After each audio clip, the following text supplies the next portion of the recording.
Alors, les premiers souvenirs que j'ai, c'est qu'on habitait à Nanterre. Il y avait un grand champ devant nous et c'est là-bas qu'après l'école, les enfants, on s'amusait, heu, quand il y avait la fête, du mouton, c'est pareil, on se regroupait tous là-bas. Quand il y avait des pique-niques à faire, toutes les familles, on était tous, les mamans étaient d'un côté, les papas étaient de l'autre, les hommes d'un côté, les femmes de ce les enfants en plein milieu. J'avais encore mon père, là, ma mère. C'était une bonne époque, c'était c'était une bonne période. Il y a plein de choses. En parlant comme ça, il y a plein de choses qui remontent à la surface et puis, le soir aussi dans ce grand champ, quand on faisait des fêtes, il y avait des feux de joie, il y avait des barbecues, des méchous. C'était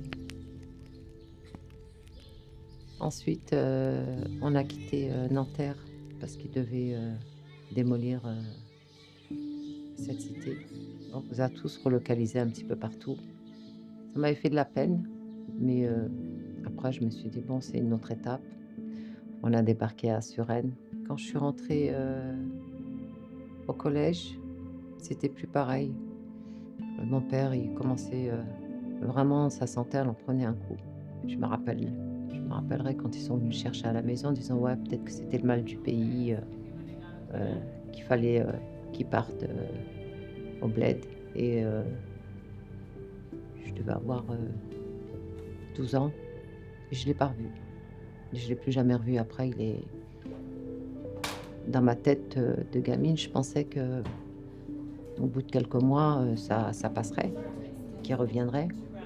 Puis au final, non, au final, ben, jusqu'à là, j'ai 52 ans, ben non. Ben, d'ailleurs, il est mort là-bas. Quand j'ai eu 14 ans, j'ai voulu, faire, comme mes frères et sœurs, faire comme ils voulaient. Il y en a qui avaient quitté la maison, il y en a d'autres, non, ils étaient à la maison, mais ils faisaient leur vie, c'était chacun de son côté. Il y avait des moments où on était ensemble, mais c'était pas trop ça. C'était souvent, chacun allait était avec ses potes, et comme j'ai vu ça, j'ai j'ai emboîté le pas. J'ai fait pareil. À 14 ans, j'ai décidé d'aller en foyer. Je suis partie en foyer. Je sais que ça avait fait beaucoup de peine à ma mère, que je regrette encore. Je faisais la folle, mais j'avais pas la tête dans les études. J'avais pas envie de j'étais tellement, je peux pas dire de la haine, de la il y avait plus le cocon familial, alors, dans ma tête, je pouvais faire tout et n'importe quoi, ce qui veut dire que la vie était brisée et je me disais toujours que plus tard, j'aimerais bien avoir, la vie que j'ai pas pu avoir au final. J'aimerais bien créer, quelque chose à moi, quelque chose où je serais bien. J'ai quitté le foyer, j'ai je suis je suis repartie chez ma mère à Suresnes avec une appréhension, jusqu'après ce que je lui avais fait subir, partir en foyer, tout le mal que je lui avais fait, est-ce qu'elle allait m'accepter ou pas? et puis au final et ben, bah, si, la porte elle était toujours ouverte. Comme elle dit, malgré tout ce qui a pu se passer, c'est une phrase qui me restera toujours, ma porte elle sera toujours ouverte et elle me l'a prouvé jusqu'à son dernier souffle. Même si je l'ai p j'étais pas là à ce moment-là, et malgré toutes les conneries que j'ai pu faire, je sortais avec mes amis, je faisais l'école buissonnière, on allait au Mont Valérien, le week-end, le soir, on se traînait tous là-bas, on rigolait, puis au final, je vois qu'au jour d'aujourd'hui, je vois que c'était stupide, c'était bête.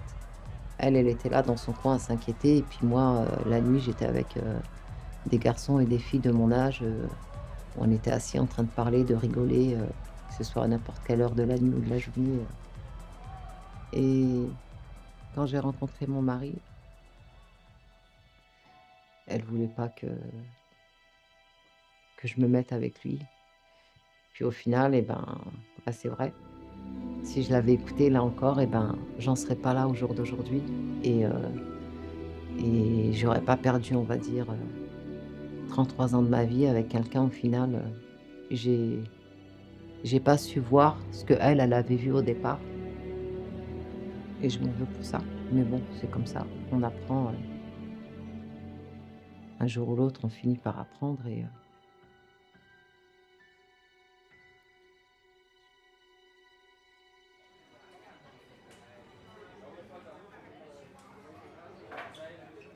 je travaillais dans un restaurant sur Paris. J'avais ma collègue de travail. À un moment donné, elle m'a invitée, à aller passer, la soirée, avec des amis à elle dans un autre restaurant. C'est là où dans la soirée, j'ai rencontré, mon mari, mon futur mari. J'étais à une table avec des amis, il est venu, il s'est installé avec ses amis. On parlait, on a discuté et puis, de là, il m'a dit oui, genre qu'il me trouvait charmante et puis tout le on va dire tout le blabla, quoi. On s'est vu le lendemain dans le restaurant de son père et on avait passé la soirée ensemble et puis à partir de là, ça a commencé au final. À partir de là, on a commencé à se fréquenter. À un moment, on a passé beaucoup de temps ensemble et c'est là où j'ai vu déjà qu'il avait ces regards, que c'est pour ça que je sentais qu'il y avait un truc dès le départ, mais même avec ça, de toute façon, toutes ces petites choses-là, ça m'a pas servi de leçon de toute façon. C'est comme, la fois où, j'allais, j'allais au travail. Je me rappellerai toujours, c'était la boutique, Orphelia, dans le 16e, la rue de Passy et ce matin-là, je lui avais dit de m'accompagner au boulot. J'avais pas envie de prendre, le métro et il m'a dit: «Non, non», genre qu'il pouvait pas. Ça fait que moi, je l'avais laissé au lit et juste avant d'arriver à la boutique, à un moment donné, je me retourne comme ça et j'ai cru voir quelque chose, mais j'ai continué et à un moment donné, je me retourne et puis là, je le vois. Il avait pas eu le temps de se cacher, l'idiot et et après je m'avance vers lui, il arrive et puis, je lui dis: «Oui, mais, je t'ai laissé à la maison, je voulais pas prendre le métro, je t'ai demandé de m'accompagner en voiture, tu as dit non et puis là, je te trouve là». Heu et après il me dit: «Ouais, je pensais que tu me trompais, je pensais qu'avant d'aller au boulot, que tu allais rencontrer quelqu'un et tout». Je lui dis: «Mais c'est quoi ce truc?» Je lui dis: «C'est je sais pas, ça m'avait énervé mais après, il a rendu le truc avec ses explications et puis, et il a fait un visage, tout doux. Ça fait que j'ai compati quelque part. Je dis et puis je me revois, mais c'est n'importe quoi et tout, je suis avec toi, si j'ai pas envie d'être avec toi, je serai avec quelqu'un d'autre, quoi. Je reste pas avec toi si je vous dis, c'est comme, la fois où tu es sur Evoli et il m'a fait acheter un journal, je crois qu'il existe toujours, c'est l'Observateur, je crois, l'Observateur. Il me l'avait acheté et on est rentré dans un café, il m'a dit: «Viens, on va prendre, un verre, on va s'asseoir». Et je me suis assise, j'ai commandé mon café, il me donne le catalogue et il l'a ouvert à une page, mais j'avais pas vu tout de suite et déjà dans ma tête, c'était pas ça et après il me dit: «Vas-y, je veux que tu lis ça». Puis il me le pousse comme ça, puis il me dit: «Vas-y, lis». Et ce jour-là, c'était de lire, l'article, c'était, un homme qui avait tué sa compagne par jalousie. Et je commençais à lire dans ma tête et hem et et à un moment, il me dit, «J'entends pas». Alors, je lève la tête et je lui dis: «Comment?» Je lui dis: «Tu m'as dit de lire, je lis». Il m'a dit: «Non, non, tu as pas compris, je t'ai demandé de lire à haute voix». Et après, son explication, c'était: «Ben, voilà, ben, moi, c'est ça. Moi, je t'aime et je suis jaloux, alors, tu fais, si tu sais qu'il y a quelque chose qui va pas me plaire et ben, tu le fais pas et parce que, je t'aime à en mourir». Et et en fin de compte, ça, c'était un signe, que j'ai pas vu. Heu, j'ai dit: «Ben, moi, je suis tombée sur quelqu'un qui m'aime», alors que, bah, non, c'était pas de l'amour au final. Je pouvais pas voir ma famille, non, c'est-à-dire qu'il m'avait mis à l'écart de tout. Il m'avait mis à l'écart de tout le monde. Puis même ma mère quand les fois où j'allais la voir et tout, je disais jamais rien. Mes sœurs aussi, je disais jamais rien. C'était toujours une façade. Quand je suis tombée enceinte de ma fille en 2000,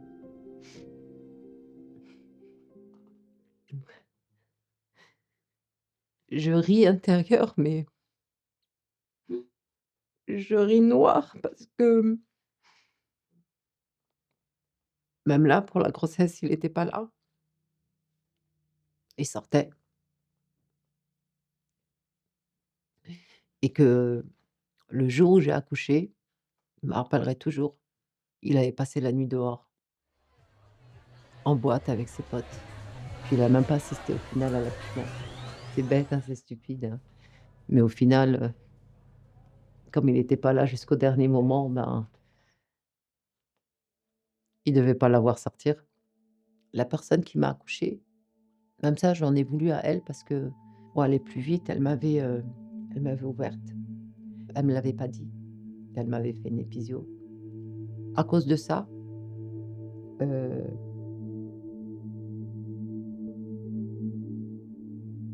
je pouvais pas me tenir droite correctement et que j'avais une infirmière qui venait à la maison parce que ça cicatrisait mal. J'avais des problèmes avec les poings et autres. J'avais des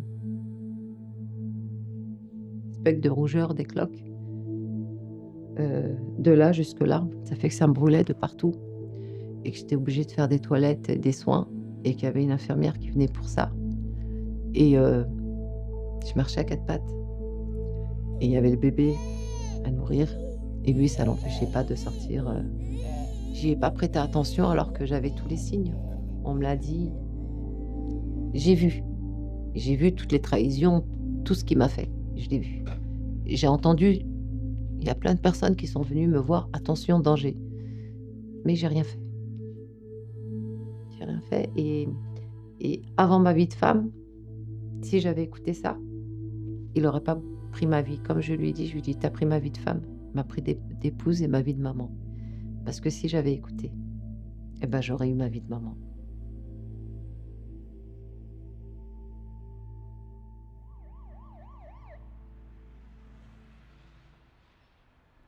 Il y a eu, ma voisine qui s'était fait agresser. Le jour où la police était venue taper à ma porte, ce jour-là, il venait de rentrer de boîte de nuit avec, son ami et ça devait être, je crois, ce même jour à 7:30 du matin, je crois, ou 8 heures du matin, ça tambourinait très fort à la porte et c'était la police, je ne savais pas et quand on a été ouvrir la porte, c'est là où ils nous ont dit que, la voisine a été agressée, qu'il y a eu violence, viol et autres. Est-ce qu'on avait entendu quelque chose? Moi, j'ai dit que: «Non, rien». Il est parti au commissariat pour faire sa déposition, puis au final, il est jamais revenu. Au final, ils l'ont gardé. À partir de là, c'est tout un parcours qui a fait qu'il a été en prison. C'est là où il m'a juré, il m'a dit: «Oui, ça y est, je te jure», il m'a dit: «Oui, je j'ai repris la prière, je lis le Coran». heu, je regrette tout ce que je t'ai fait. Ces belles paroles et j'y ai cru, hein. Je me suis dit: «Ben, voilà» et puis une fois de plus, il voit que je suis là pour lui, que malgré tout ce qu'il a fait, comme il me dit: «Je suis désolé pour ce qui s'est passé, avec ma famille, je suis désolé de ne pas avoir été là, je suis désolé pour tout ce que je t'ai fait» et heu et j'y ai cru. Un mois après sa sortie, heu, il avait peur que la juge, elle le remette en prison et qu'elle lui suspende son truc provisoire et heu et il a commencé à préparer son départ, pour partir alors qu'il était pas censé, il avait pas le droit de quitter le territoire. Moi, j'ai été le rejoindre, moi je l'ai rejoint peut-être, je sais pas, j'ai dû le rejoindre une semaine après et quand je suis arrivée là-bas au final, ben, au départ ça allait, on va dire. Au départ tout se passait bien. Il y avait des petits hauts et des bas mais bon, la la pilule elle passait. Mon mari je lui ai dit: «Écoute, la petite elle avait 3 ans là, on va pas la laisser comme ça et tout, et je lui dis: «Vaut mieux je rentre en France et je la mets à l'école là-bas et puis, à chaque fois qu'il y a des vacances, je reviens» et après il m'a dit bon, au départ il voulait pas trop. Après il m'a dit: «Vas-y, dès qu'il y a des petites, vacances et autres, tu reviens à chaque fois» et quand l'été est fini, je lui ai dit: «Vas-y, monte-moi la valise du garage et tout, on va refaire, pour repartir là-bas» puisque il y avait la rentrée scolaire et au final non. Il m'a dit: «Bah non, tu pars pas». Il m'a fait: je lui ai dit: «Pourquoi?» et tout. Il m'a dit: «Non, comme ça, je préfère que tu restes comme ça ici». Je lui ai dit: «Alors dans ces cas-là, je prends la petite, on y va, je récupère, toutes ses affaires à l'école, je récupère mes affaires chez ma mère». Je dis: «Au revoir à tout le monde, je règle tout ce qui est paperasse et tout et puis, et je reviens». Et là, il m'a dit: «Non», il m'a dit: «D'accord, mais tu fais tout ça toute seule. La petite, elle bouge pas d'ici» et heu et là, j'ai compris que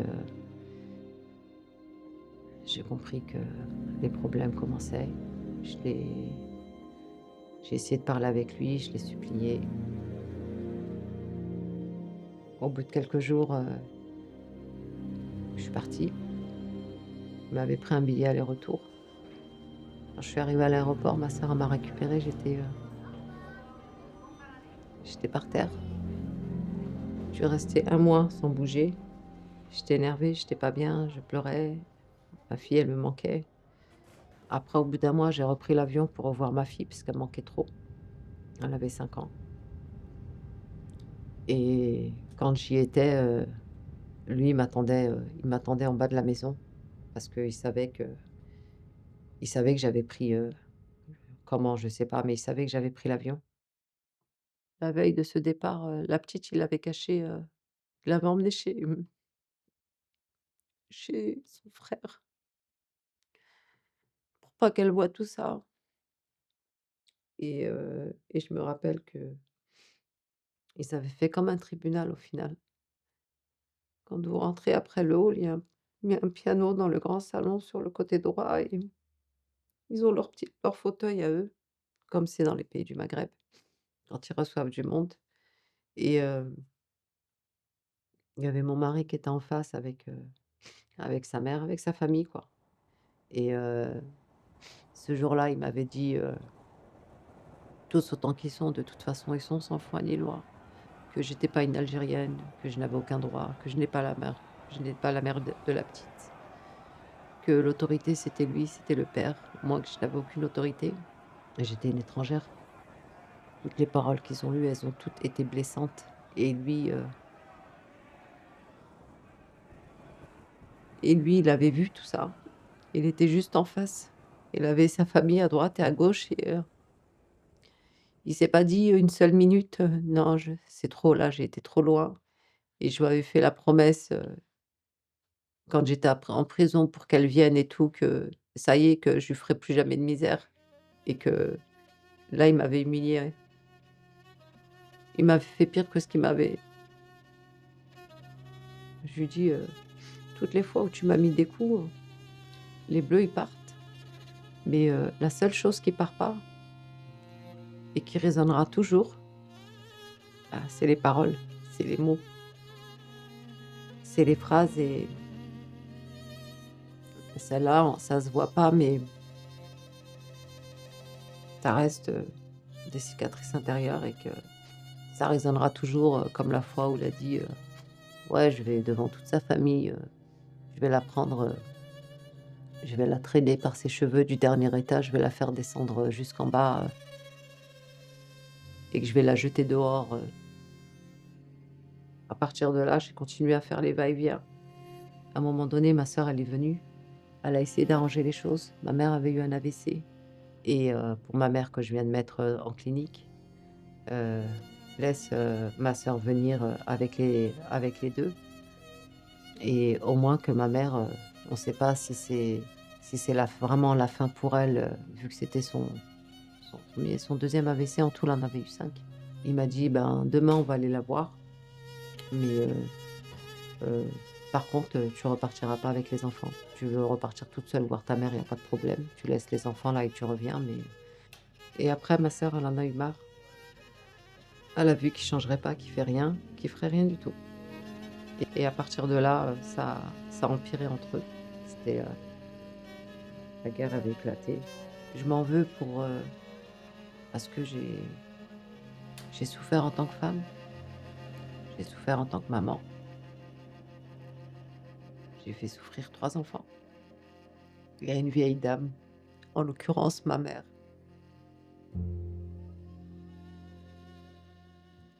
qui est morte et qui n'a pas vu, jusqu'à son dernier souffle et elle a tenu le coup malgré tous les mini AVC qu'elle a eu, les d'autres problèmes de santé qu'elle a eu. Elle a pas pu me voir au final, heureuse, et elle a pas pu voir, ses petits-enfants et heu et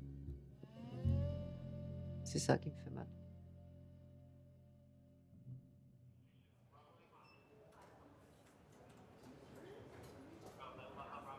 En me disant qu'en allant habiter, dans un autre pays, heu, notre vie elle changerait et puis au fond de moi, je savais pertinemment, je lui ai dit à maintes reprises, «Tu peux habiter dans n'importe quel pays, ça changera rien puisque tu es un éternel insatisfait».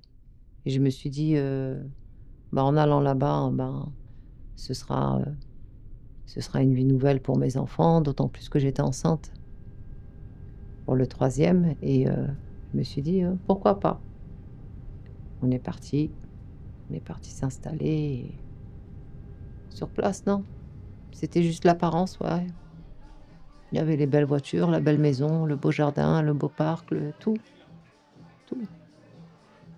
Quelqu'un qui connaît pas mon histoire, qui connaît pas notre vie, vous lui montrez des photos de cette période ou des vidéos de cette période, ils se disent: «Ah ouais, c'était ah, elle a de la chance et tout». Bah, non, je te la donne, je te la donne ma vie, prends-la. Tu la veux, vas-y, prends-la. Les papiers, mais c'est lui qui gardait, tous les passeports. C'était dans le coffre et non, c'est lui qui gardait tout ça. Comme il disait si bien, je pouvais pas quitter le territoire parce que, ils ont le problème de il aurait reçu un message comme quoi, je voulais quitter le territoire, que j'étais à l'aéroport avec les enfants. Mais, même ça, de toute façon, non, puisque même les passeports, il partait toujours, il en prenait toujours au moins un avec lui. Et puis, je peux pas partir avec 2 enfants et puis laisser un c'était pas possible. Puis je me sentais de plus ça allait, je m'enfonçais, je me sentais seule. J'avais besoin de parler à quelqu'un, j'avais personne à qui parler et j'avais appelé ma sœur et après, il a su que je lui avais parlé parce qu'il avait les factures détaillées du téléphone et ce jour-là, au final, et ben, il m'a attrapée, il s'est jeté sur moi, il m'a plaqué au sol et il était sur mon ventre. Il s'était accroupi sur mon ventre et il avait une main, sur mon cou, puis l'autre main, il avait attrapé mes cheveux, puis il l'a soulevé, tapé sur le sol et il avait appelé son aîné. Puis donné, elle est descendue, elle nous a vus comme ça. Du moins, elle l'a vu sur moi, califourchon, une main là, une main là et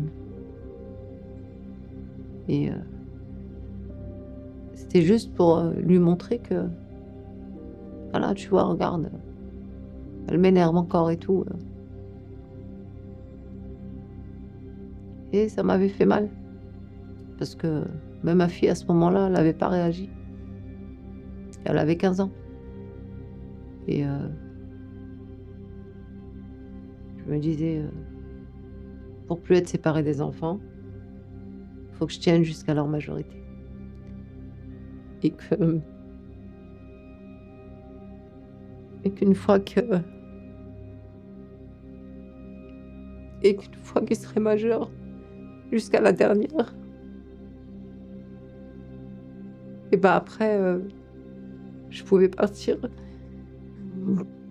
et et heu, finir mes vieux jours tranquilles avec eux et loin de lui et et que et à veiller à ce que mes filles, n'aient pas la vie que j'ai eue. Les derniers mois qu'on avait passés là-bas, c'était pas ça, parce que même avec son aîné, ils se parlaient plus.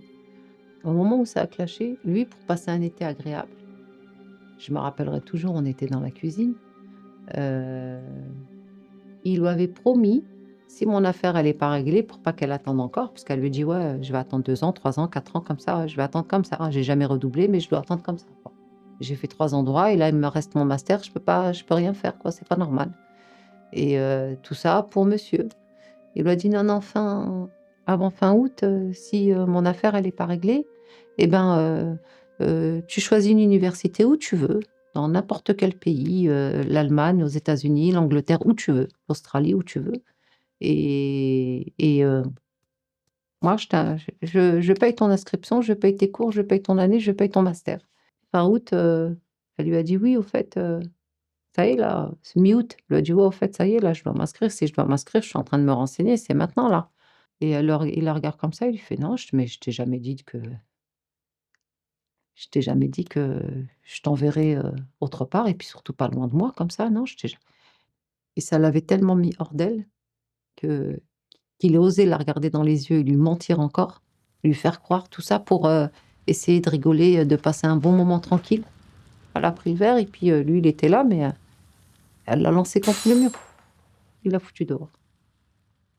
Le déclencheur, c'était ma fille quand il l'a mise dehors. Pendant 3 mois, je l'ai pas senti, je l'ai pas touché, Heu, rien du tout. Souvent, il venait me voir à un moment donné, quand il voyait qu'il supportait pas et qu'il voyait que je lui tenais toujours tête. Tu regagnes, on va pas dire le domicile conjugal, tu regagnes le lit conjugal, tu reviens dans la chambre et tout, ça y est, c'est fini, tu dors plus dans le lit à ta fille, tu dors plus sur le canapé, je veux que tu reviennes dans la chambre et tout. Je lui dis: «Non», je lui dis: «Pourquoi tu reviens dans la chambre?» Je lui dis: «Je reviens». «D'accord et alors? Je vais faire comme tu veux». «Et alors ça va changer quoi?» Ça va changer quoi? Je dis là, je dis: «Même là, tu crois que je sais pas que même tes conneries habituelles, quand tu vois que les enfants ils dorment et que tu crois que je dors, tu crois que tu viens, tu me tripotes comme ça?» Je lui dis: «Tu crois que je le sais pas?» Après elle me dit: «Ouais, non désolé, je» «Non, il y a pas désolé. Pourquoi tu fais des choses pareilles?» J'ai voulu lui refaire confiance. J'ai dormi avec lui dans le lit, dit qu'il y aurait rien et à un moment,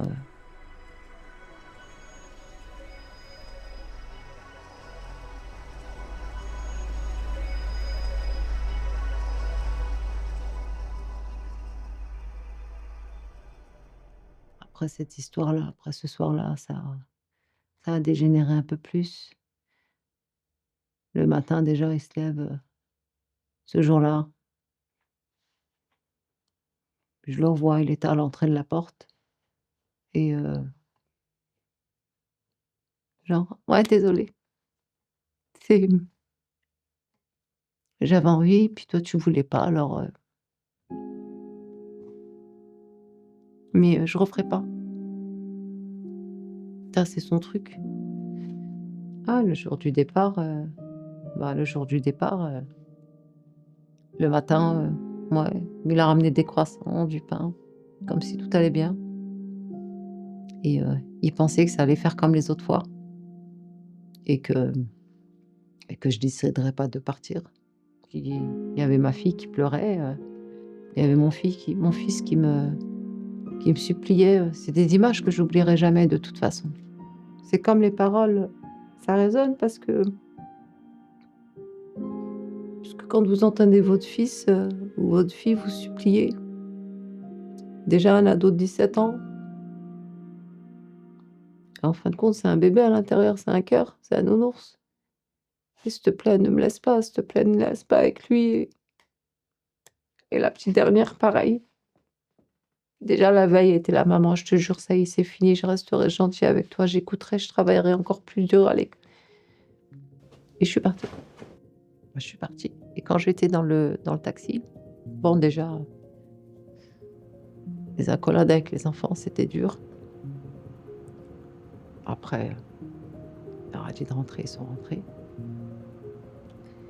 et ce jour-là, je me dirigeais, c'était l'anniversaire à ma fille en plus. Ce jour-là, déjà quelques jours avant, on était censé le passer avec elle. Je l'ai passé chez elle et le lendemain, elle m'a mis dans l'avion. Genre: «Pars, retourne là-bas, j'essaie de te reconstruire» et après je suis arrivée ici.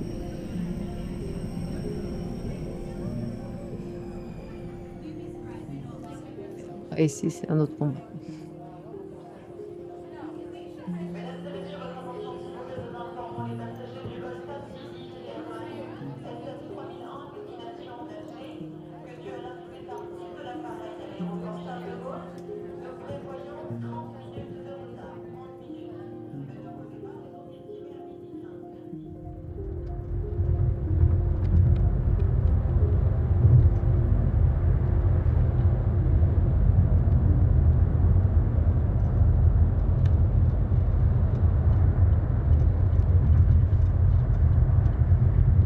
Le jour où j'ai atterri, c'est le 3 juillet et je me rappellerai toujours quand j'ai atterri, à Orly.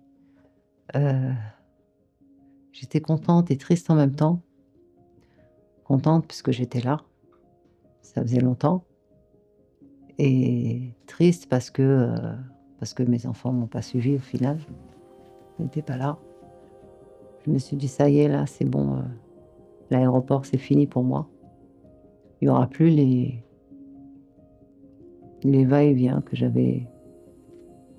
j'ai fait pendant longtemps et quand je suis arrivée, chez ma sœur, je l'ai appelée, elle est descendue, on s'est jeté dans les bras l'une de l'une, toute contente et là, mon corps, on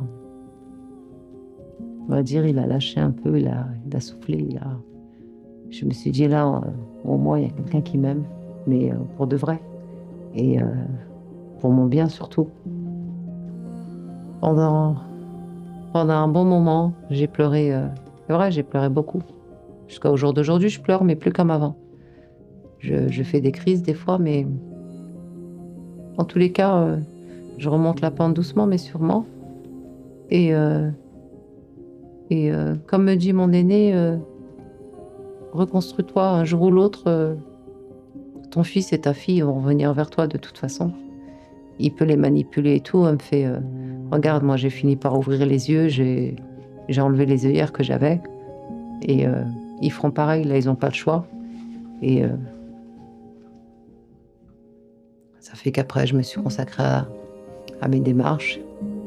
Il fallait que ma sécurité sociale, la CAF, mon aide juridictionnelle pour pouvoir me défendre par rapport à puisque moi je suis revenue, j'avais pas un centime, j'avais rien après 33 ans et que là je suis hébergée et j'essaye de tout faire pour avoir mon propre logement et heu et tout ça, ça fait que ça m'occupe, ça m'épuise parce que je cours à droite, à gauche, j'essaye de pas penser à mes enfants et que en même temps ça me tient parce que je me dis, le jour où je les reverrai, comme dit mon aîné, et ben, elles auront vu que je me suis battue pour, me sortir de là et qu'au final, et ben, pour une fois dans ma vie, ben, ce sera une victoire. Ce sera Et je le fais pour moi, je le fais pour mes enfants et que quand on se reverra, ce sera que meilleur parce qu'ils verront, une maman plus épanouie. Je désespère pas parce que si j'avais désespéré,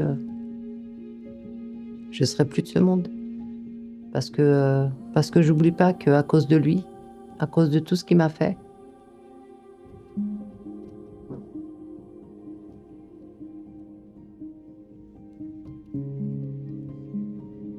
hem,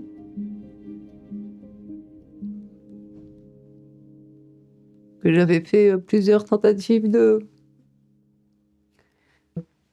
je suis contente de je suis contente d'être toujours de ce monde parce qu'au final, je me sens je me sens libérée comme jamais je l'étais et même si je sais que ça va être dur pour moi, même au niveau papier ou par rapport à la justice ou autre, mais je m'en fous. C'est, je m'en fous. C'est, et comme dit ma fille, comme dit ma sœur, tu vas avoir 52 ans, tu te trouves moche, tu trouves que c'est fini la vie pour toi, tu trouves qu'après 33 ans, avec cet homme-là, ça y est, tu brisé, ben non. Puis, je pense que ça se voit. Je pense que ça se voit et puis je porte du vert, la couleur de l'espoir et j'espère que ça servira de leçon à d'autres. Pas de deuxième chance parce qu'après ça va être troisième chance, quatrième chance, cinquième. Après c'est non, après c'est plus une vie après. Après c'est une prison. Après c'est une prison et que je sais que pour certaines, puisque ça a failli m'arriver, après c'est une tombe. Et j'en remercie ma fille parce que ouais, je la remercie. Au final, c'est elle qui m'a sauvée. Parce que si elle avait pas été là ou si elle avait toujours été, de son côté à lui, si elle avait pas enlevé, ses œillères, si elle avait toujours son voile et bah non, je serais pas là. Le Mont Valérien, c'était l'endroit où je me suis toujours réfugiée et que le Mont Valérien, ça me rappelle, c'est que les souvenirs avec ma mère, avec, mon petit frère qui est décédé, ah ouais, je pouvais rester marcher des heures au Mont Valérien, je faisais le tour, et je me posais et puis je me rappelais de certaines scènes, même avec ma sœur qui est décédée là, avec son coma diabétique, il y avait je me rappelle les rires, je la regrette cette période parce qu'on était bien et je sais que chaque fois quand ça va pas, ça me fait du bien d'aller là-bas et je trouve que déjà c'est un très bel endroit et c'est grand. Ça me rappelle ceux qui sont décédés en même temps, ça me rapproche un peu d'eux quelque part et c'est mon endroit à moi.